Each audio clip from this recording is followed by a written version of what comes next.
બંગાળ વિધાનસભા ચૂંટણીના બીજા અને અંતિમ તબક્કા માટે મતદાન ચાલી રહ્યું છે. હું અત્યારે ઉત્તર કોલકાતામાં છું અને સવારની કેટલીક લાઈનો શોધવાનો પ્રયાસ કરી રહ્યો છું.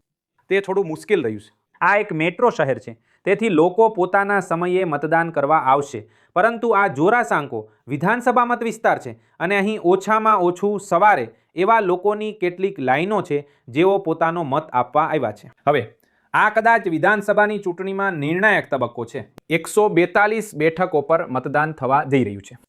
3.21 કરોડ મતદારો છે અને છેલ્લી ચૂંટણીમાં આ 142 બેઠકોમાંથી 120થી વધુ બેઠકો તૃણમૂલ કોંગ્રેસે જીતી હતી. હવે આ એ પ્રકારનું વર્ચસ્વ છે જે તૃણમૂલ કોંગ્રેસનું આ વિસ્તારમાં હતું. હવે મારે એ વાત પર ધ્યાન દોરવું જ પડશે કે આ ચૂંટણી ખૂબ જ કડક સુરક્ષા બંદોબસ્ત હેઠળ થઈ રહી છે. જ્યારે અલબત્ત ચૂંટણી પંચે તેમની વ્યવસ્થા કરી છે, જેમ કે તેઓ સામાન્ય રીતે હંમેશા કરે છે, તે જ સમયે બંગાળના જે જિલ્લાઓમાં મતદાન થવા જઈ રહ્યું છે ત્યાં પણ ચુસ્ત સુરક્ષા બંદોબસ્ત છે.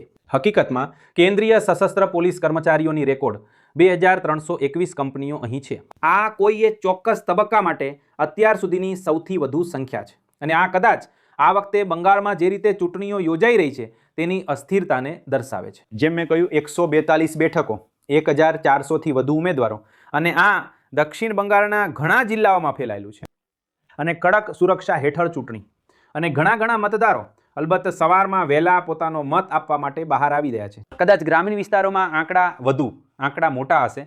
કલકત્તા કે કોલકાતામાં મને લાગે છે કે આપણે દિવસ દરમિયાન એક સ્થિર મતદાન જોઈશું. અને આ બધા લોકો જેમને તમે અહીં જુઓ છો, ખાસ કરીને વૃદ્ધો, તેઓ બધા સવારમાં વહેલા તેમનો મત આપવા માટે બહાર આવ્યા છે.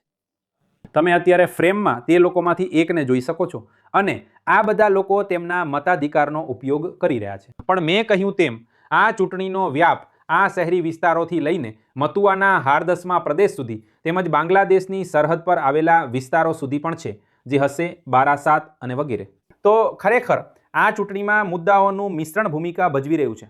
આપણે જોયું છે તૃણમૂલ કોંગ્રેસને કલ્યાણ માટે પ્રચાર કરતા, આપણે તેમને એ વિશે વાત કરતા જોયા છે કે કેવી રીતે, તમે જાણો છો, તેમનો સંપૂર્ણ દાવ કલ્યાણ પર રહ્યો છે. પણ જો હું ફક્ત તમારી સાથે ખૂબ જ ઝડપથી વાત કરી શકું તો મારે કોઈ પક્ષોની વાત નથી કરવી કે તમારા તરફથી બીજું કંઈ પણ નહીં, સાહેબ.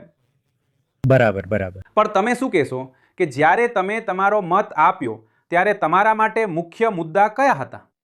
સાહેબ, આ લોકશાહીનું મંદિર છે જ્યાં હું ઊભો છું ત્યાં, અને હું લોકશાહીની ઉજવણી કરવા આવ્યો છું અને મેં લોકશાહી માટે મત આપ્યો છે. એ ખૂબ સરસ છે, સાહેબ. અને કોઈ એવો મુદ્દો જે તમારા મગજમાં હતો, સાહેબ, જ્યારે તમે તમારો મત આપવા આવ્યા, કંઈક જે આ ચૂંટણીમાં તમારા માટે સૌથી વધુ મહત્વનું છે? મારા માટે રાષ્ટ્ર સૌથી વધુ મહત્વનું છે. જે લોકો રાષ્ટ્રીય મૂલ્યો માટે ઊભા રહે છે તે સૌથી વધુ મહત્વના છે, કારણ કે આખરે તો રાષ્ટ્ર અને લોકશાહી જ જીતે છે. આભાર. તે ખૂબ સારી ભાવના છે. જય હિન્દ. કદાચ મત આપવાની શરૂઆત કરવા માટે ખૂબ આભાર. અને તમારું નામ શું છે, સાહેબ? માફ કરજો. મારું નામ ડોક્ટર મનીષ અગ્રવાલ. આભાર ડોક્ટર મનીષ, તમારો ખૂબ આભાર. તો ખૂબ સારી ભાવના. મને લાગે છે તે મતદાર તરફથી જે કહે છે કે તે લોકશાહીને મહત્વ આપે છે અને તેથી જ તે સવારમાં વહેલા તેમનો મત આપવા આવ્યા છે.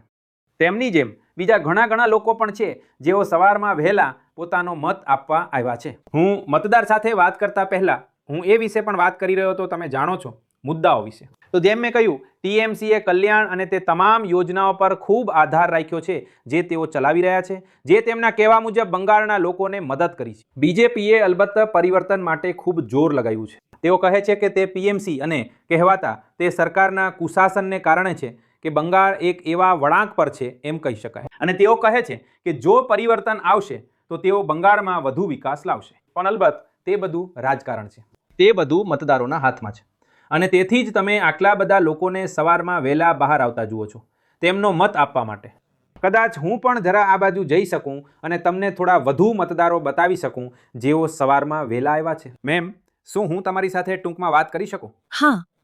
તમારું નામ શું છે? મંજુ કિમતા. મંજુજી. હા.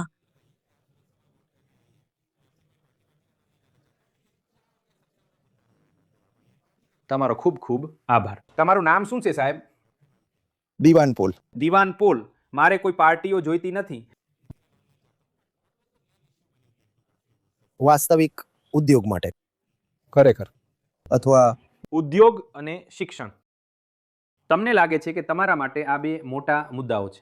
હા. અને મારો કહેવાનો મતલબ, શું તમને લાગે છે કે ઉદ્યોગ અને શિક્ષણની વાત આવે ત્યારે કહો કે છેલ્લા 2 દાયકામાં કે એવું કંઈ પૂરતું કામ થયું છે? ના, મને એવું નથી લાગતું. જો તમે આવું કેમ કહો છો સાહેબ? ये तो टाटा तो चला गया ना. તો અહીં નોકરીની પરિસ્થિતિ પર તમારા શું વિચારો છે સાહેબ? અથવા અત્યારે બંગાળમાં કાર્ય સંસ્કૃતિ કેવી છે તે અંગે તમારા શું વિચારો છે? બંગાળની જે કામની સંસ્કૃતિ છે પણ એ તો રાજકીય મુદ્દો છે એટલે આ નથી થઈ રહી. થઈ જશે. આભાર. આવા ખૂબ ખૂબ આભાર.